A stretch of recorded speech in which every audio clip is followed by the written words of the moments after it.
Good morning friends. Indian polity भारतीय राज्य व्यवस्था के इस लेक्चर वीडियो में आपका स्वागत है। आज का हमारा टॉपिक है संघ की न्यायपालिका, यूनियन जुडिशियरी।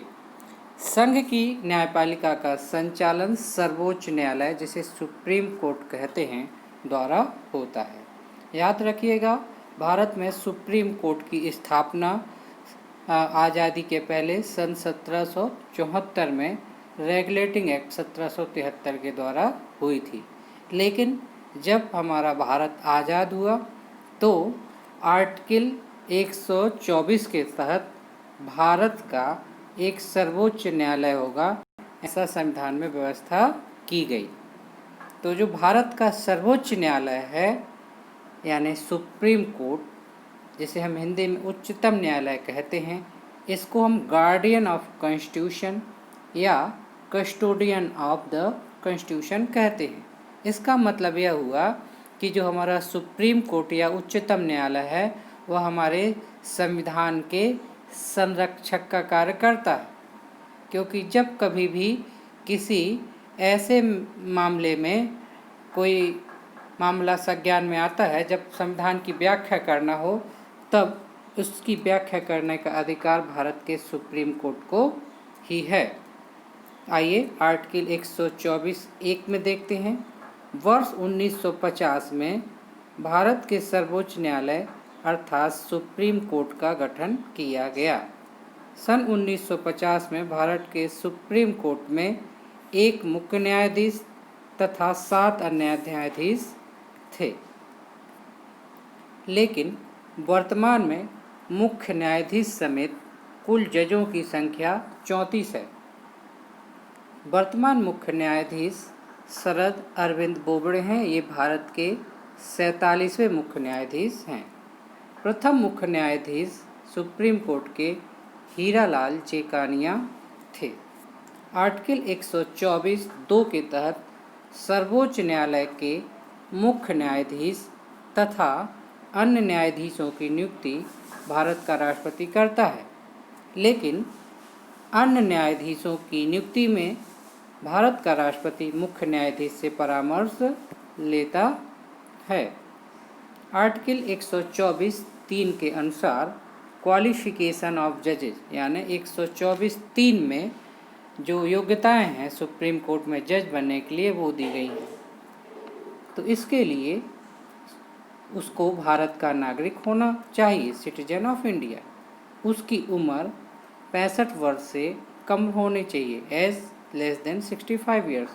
साथ ही उसे minimum 5 years experience as a जज ऑफ हाई कोर्ट। ठीक, यानी जिस व्यक्ति को सुप्रीम कोर्ट का जज बनना है, उसको उच्च न्यायालय में कम से कम 5 वर्ष का अनुभव होना चाहिए जज का। साथ ही या उसे मिनिमम 10 वर्ष का, यानी कम से कम 10 वर्ष की एडवोकेट के रूप में प्रैक्टिस उसकी हाई कोर्ट में होनी चाहिए। ऐसे व्यक्ति को सुप्रीम कोर्ट में जज बनाया जा सकता है। मुख्य न्यायाधीश CJI, यानी CJI का फुल फॉर्म है चीफ जस्टिस ऑफ इंडिया। तो CJI को उसके पद की शपथ भारत का राष्ट्रपति दिलवाता है और उसकी नियुक्ति भी भारत का राष्ट्रपति ही करता है। मुख्य न्यायाधीश CJI को अपना इस्तीफा राष्ट्रपति को ही सौंपना पड़ता है। इसका कार्यकाल, यानी CJI का कार्यकाल till the age of 65 years, यानी 65 वर्ष तक वह अपने पद पर बना रह सकता है। आर्टिकल 125 को देखते हैं। आर्टिकल 125 जजों के सैलरीज एवं जो वेतन भत्ते होते हैं उनके बारे में कहता है। तो सुप्रीम कोर्ट के जजेस जो होते हैं, उनका जो वेतन भत्ता होता है वो पार्लियामेंट निर्धारित करती है, संसद निर्धारित करती है। उनको यह वेतन भत्ते भारत की संचित निधि, यानी कंसोलिडेटेड फंड से दिया जाता है। नियुक्ति के समय जो उनके वेतन भत्ते होते हैं, वो उनके कार्यकाल के दौरान कम नहीं किए जा सकते। आइए आर्टिकल 126 देखते हैं। आर्टिकल 126 के अनुसार सर्वोच्च न्यायालय के मुख्य न्यायाधीश को उसकी अनुपस्थिति अगर है तो उसका अगला वरिष्ठतम न्यायाधीश ही उसका कार्यभार संभालेगा। यानी अगर किसी भी वजह से सर्वोच्च न्यायालय में मुख्य न्यायाधीश नहीं है तो उस स्थिति में उसके बाद का जो वरिष्ठतम न्यायाधीश होगा वो मुख्य न्यायाधीश का कार्यभार संभालेगा। Article 127 127 chief justice has right to appoint a SC जज in supreme court for maximum 2 years with the permission of the president. यानी जो चीफ जस्टिस ऑफ इंडिया है उसे हाई कोर्ट के किसी भी जज को सुप्रीम कोर्ट में जज बनाने का अधिकार है अधिकतम 2 वर्ष के लिए, लेकिन इसके लिए उसे भारत के राष्ट्रपति की परमिशन लेनी होगी। अगला जो टॉपिक है वो है रिमूवल एंड टर्मिनेशन ऑफ जजेज ऑफ सुप्रीम कोर्ट। यानी भारत का जो सुप्रीम कोर्ट है उसके जज को किस प्रकार से हटाया जा सकता है या टर्मिनेट किया जा सकता है।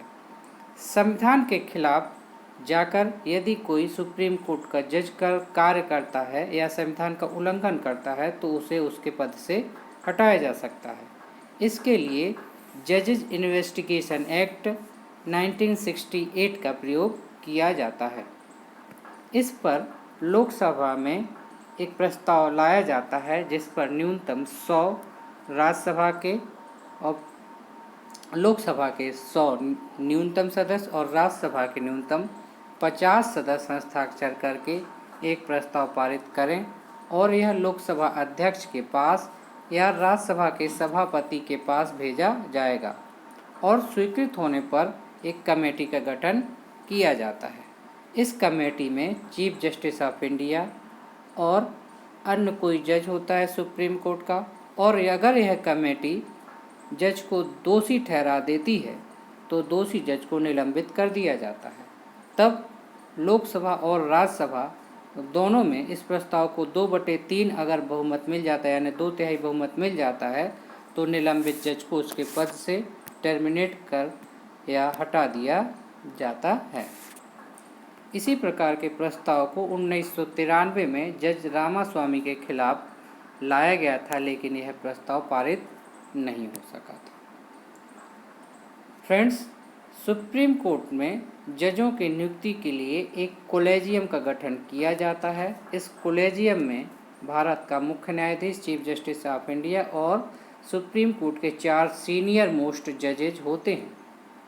कॉलेजियम का गठन जजों की नियुक्ति के लिए किया जाता है।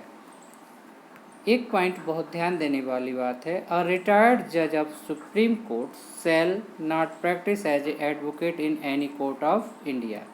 यानी जो सुप्रीम कोर्ट से जज रिटायर हो जाता है तो वह भारत के किसी भी कोर्ट में वकील के तौर पे, एडवोकेट के तौर पे प्रैक्टिस नहीं कर सकता। Power of supreme court. Supreme court की शक्तियाँ निम्नलिखित हैं। सबसे पहली शक्ति है संसद द्वारा स्थापित किसी भी विधि या कानून पर सर्वोच्च न्यायालय चाहे तो उसका न्यायिक पुनर्विलोकन कर सकता है, अर्थात उस कानून की जांच परख कर सकता है। नंबर 2, मौलिक अधिकारों के हनन संबंधी मामलों के लिए सीधे सुप्रीम कोर्ट जाया जा सकता है। हमारे संविधान में फ्रेंड्स विभिन्न प्रकार के 6 मौलिक अधिकार दिए हैं। अगर ये मौलिक अधिकार किसी भी भारतीय नागरिक के हनन होते हैं तो वह सीधे सुप्रीम कोर्ट जा सकता है। इसके लिए आर्टिकल 32 के तहत व्यवस्था की गई है। सुप्रीम कोर्ट की जो तीसरी शक्ति है वो है अपीली शक्ति। यदि आपके किसी भी अधिकार का उल्लंघन होता है या किसी भी मामले में आप सुप्रीम कोर्ट में अपील कर सकते हैं, लेकिन अपील करने की प्रक्रिया यह होगी कि सबसे पहले आप लोअर कोर्ट में अपील करेंगे, उसके बाद हाई कोर्ट में, और तब जाके आप सुप्रीम कोर्ट में अपील कर सकते हैं।